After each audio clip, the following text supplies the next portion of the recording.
دانیہ قرآن academy.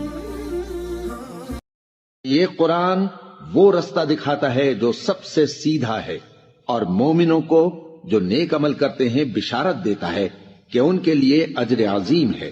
نحمده ونصلي على رسوله الكريم اما بعد فاعوذ بالله من الشیطان الرجیم بسم اللہ الرحمن الرحیم۔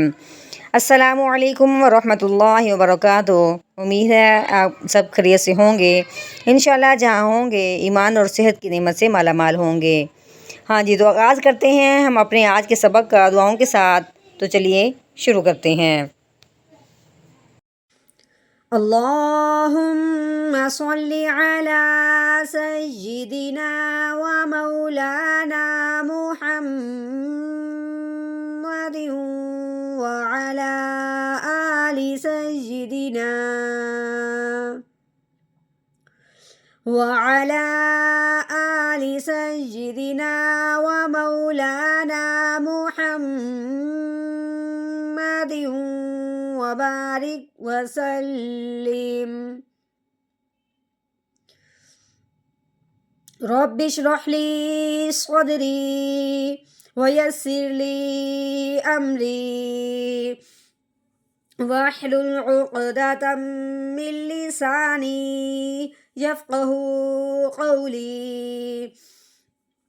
رب زدنا علما رب زدنا علما رب زدنا علما۔ اعوذ باللہ من الشیطان الرجیم بسم اللہ الرحمن الرحیم۔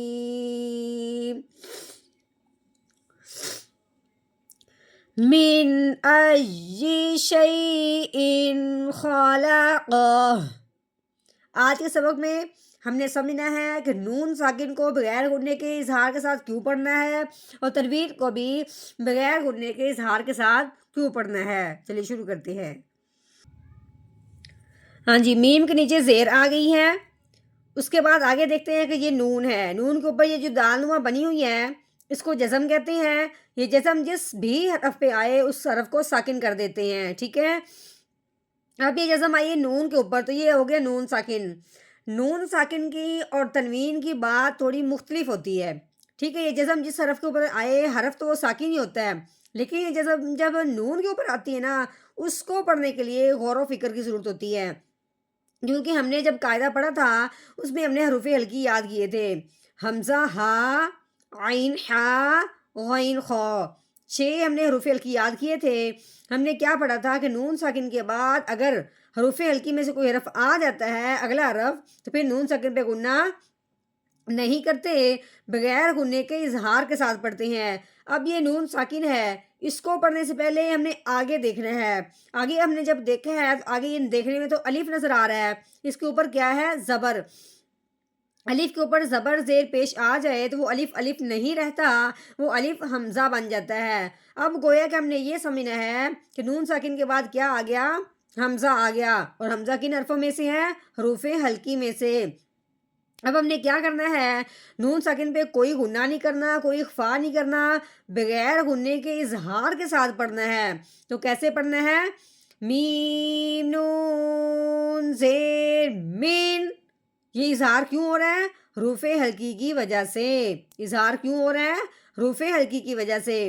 مین۔ ہاں جی، اب ہم نے جب حمزہ پڑھنا ہے، آگے جب ہم دیکھ رہے ہیں یا کے اوپر 3 دندوں والی شاد آ چکی ہے، یہ یا ہو گیا مشدد۔ اب ہم نے کیا کرنا ہے؟ اس حمزہ کو اس یا مشدد کے ساتھ ملانا ہے، کیونکہ شاد والا حرف اور جزم والا حرف ہمیشہ پچھلے والے کو اپنے ساتھ ملا دیتے ہیں۔ ایک اور بات، جو شاد والا حرف ہوتا ہے، مشدد حرف ہوتا ہے، وہ ہمیشہ دباؤ، جماؤ اور ٹھہراؤ کے ساتھ پڑھا جاتا ہے۔ کیسے پڑھیں گے؟ حمزہ یا زبر آئی، کیسے؟ آئی۔ یا کے نیچے زیر ہے، یا زیر یی، آئی یی، من آئی یی۔ ہاں جی، یہاں پہ ہے شین کے اوپر زبر، آگے یا کے اوپر جزم آنے کی وجہ سے یا ساکن ہو گیا، ٹھیک ہے، جب بھی یا ساکن ہو اس سے پہلے حرف پہ زبر آ جائے تو یا ساکن پہ لین کا قاعدہ جاری ہوتا ہے۔ اب لین کا مطلب کیا ہے کہ ہم نے اس لفظ کو نرمی سے پڑھنا ہے، کھینچتے ہوئے جھٹکا لگاتے ہوئے نہیں پڑھنا۔ پہلے ہم نے شین کو یا کے ساتھ ملانا ہے، کیسے؟ شین یا زبر شئی، کیسے؟ شئی۔ ہاں جی، اب آگے دیکھیں، آگے یہ تنوین آ چکی ہے، حمزہ کے نیچے دو زیر ہیں، دو زبر ہو وہ بھی تنوین ہے، دو زیر ہو اس کا نام بھی تنوین ہے، دو پیش اس کا نام بھی تنوین، یعنی کہ دو زبر دو زیر دو پیش کو تنوین کہتے ہیں۔ اب حمزہ کے نیچے تنوین ہے، جب بھی ہم نے تنوین کو پڑھنا ہے تو اگلے حرف کو ضرور دیکھنا ہے کہ اگلا حرف کون سا آیا ہے، کیونکہ تنوین پہ کبھی غنہ ہوتا ہے کبھی نہیں، اور کبھی نہیں اس لیے ہوتا ہے کہ جب آگے حروف ہلکی آ جائے۔ اب خواہ جو ہے یہ حروف ہلکی میں سے ہے، جو ہم نے 6 حروف ابھی پڑھے ہیں، حمزہ ہا، عین ہا، غین خو، جو لاسٹ والا ہے آخر والا ہے وہ خو ہی ہے۔ اب تنوین کے بعد آگے خو حروف ہلکی میں سے آ چکا ہے، اب ہم نے تنوین پہ غنہ نہیں کرنا، بغیر غنے کے اظہار کے ساتھ پڑھنا ہے۔ غنہ نہیں کرنا، کیسے پڑھنا ہے؟ حمزہ دو زیر ان، شئی ان، آگے خو کے اوپر زبر ہے، لام کے اوپر بھی زبر ہے، قوف کے اوپر بھی زبر ہے، یعنی کہ یہ آپس میں کوئی حرف ایک دوسرے سے نہیں ملنے والا، نہ تو ان میں سے کسی کے اوپر جزم ہے نہ کسی کے اوپر شاد ہے۔ کیسے پڑھیں گے؟